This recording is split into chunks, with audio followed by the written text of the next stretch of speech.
আসসালামু আলাইকুম। সরকারি প্রাথমিক বৃত্তি পরীক্ষা ২০২৫ যে পরীক্ষাটি হবে ২০২৬ সালে, ঠিক আছে? অর্থাৎ এপ্রিলের ১ম সপ্তাহে। তো আজকে আমরা হচ্ছে ইংলিশ বিষয়ে আমরা হচ্ছে দেখব, অর্থাৎ মানদণ্ডটা দেখব এবং কী আসবে, মূলত কীভাবে আনসার করতে হবে এবং কী থাকবে আরকি পরীক্ষার মধ্যে, ঠিক আছে? খুবই গুরুত্বপূর্ণ।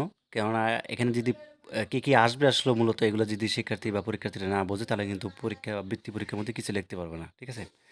আর যারা অভিভাবক রয়েছেন তারা ভিডিওটি শুরু থেকে শেষ পর্যন্ত দেখার জন্য অনুরোধ করতেছি। আচ্ছা, একটি অ্যানাউন্সমেন্ট রয়েছে। ইতিমধ্যে অনেকে জানেন যে প্রাথমিক বৃত্তি পরীক্ষা ২০২৫-এর ৫ম শ্রেণীর জন্য আমরা স্পেশালি শর্ট একটা সাজেশন তৈরি করেছি, যেটা পড়লেই যথেষ্ট। যেহেতু সময় খুবই কম, ঠিক আছে? তো সাজেশন মূল্য হচ্ছে মাত্র ৳১০০। এটা হচ্ছে হোয়াটসঅ্যাপ বা ইমোতে সহজে নেওয়া যাবে পিডিএফ আকারে। আর পেমেন্টের ক্ষেত্রে নগদ বা বিকাশে পেমেন্ট করতে হবে, নাম্বার এটাই। তাহলে এখানে ১০০ নাম্বারের পরীক্ষা অনুষ্ঠিত হবে, ঠিক আছে?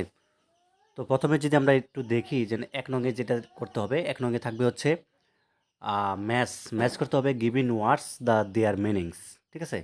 এটার জন্য হচ্ছে ৫ নাম্বার। এবং তারপরে হচ্ছে make meaningful sentence with the given words, ঠিক আছে? এটার জন্য ৫ নাম্বার বরাদ্দ থাকবে।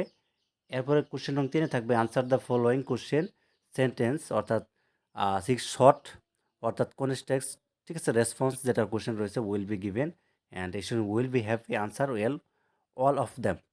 এটা ৩টা দিতে হবে। ৩টা দিতে বললে ১৮ নাম্বার, ৩ ৬ 18, ঠিক আছে? আচ্ছা, এরপরেই আমরা যদি একটু নিচের দিকে চাই, আমাদের ৪ নং এ যেটি থাকবে, এখানে কোশ্চেন নং ৪ থেকে আমরা যদি দেখি ৪, ৫, ৬ কী থাকবে? ফিল ইন দ্য ব্ল্যাঙ্কস, ঠিক আছে? মানে শূন্যস্থান যেটাকে আমরা বলি, এগুলো থাকবে বক্সগুলো থেকে নিয়ে সেখানে বসাতে হবে ৫ নাম্বার। এরপরে থাকবে মাল্টিপল চয়েস কোশ্চেন, ঠিক আছে? মানে আমরা বাংলায় অনেকে এমসিকিউ বলি। তো এরকম প্রশ্ন থাকবে ৫টা, ৫টা দিতে হবে। এরপরে ৬ নং এ যেটি থাকবে যে answer the following question in sentence, short, ওই যে আগেরটার মতনই এটা দিতে হবে, ঠিক আছে? এরপর ৭ নং এ থাকবে ডাব্লিউএইচ কোশ্চেন, ঠিক আছে? ডাব্লিউএইচ কোশ্চেন কীভাবে বানাতে হয় সেগুলো শিখলেই এটা কিন্তু সহজে পারা যাবে ৬ নাম্বার এটার জন্য। এরপরে রিয়ারেঞ্জ থাকবে, ঠিক আছে? রিয়ারেঞ্জ থাকবে। তো এটার জন্য বরাদ্দ হচ্ছে ৬ নাম্বার। এরপরে হচ্ছে রিরাইট টু সেন্টেন্স, ঠিক আছে? রিরাইট করে লিখতে হবে। পাংচুয়েশন যেটা আরকি উলটপালট দেওয়া থাকে ওটা সঠিকভাবে লিখতে পারলে, ঠিক আছে? ওটার জন্য হচ্ছে নাম্বার হচ্ছে ৫। এরপর ১০ নাম্বার থাকবে অর্থাৎ ফিল আপ দ্য ফর্ম, অর্থাৎ ফিল ইন দ্য ব্ল্যাঙ্কস। এটা এখানে হচ্ছে ফিল ইন দ্য ব্ল্যাঙ্কস থাকবে। তো এখানে বিশেষ করে ইউজিং ইনফরমেশন রিলেটেড ডেজ, মানে দিনের, মান্থসের বা টাইমের, ঠিক আছে? এগুলো থাকবে আরকি। এগুলো শিখলেই দেখা যাচ্ছে এটা পারা যাবে। এরপরে ১১ নং এ যেটি থাকবে সেটা হচ্ছে যেন কমপ্লিট দ্য সেন্টেন্স।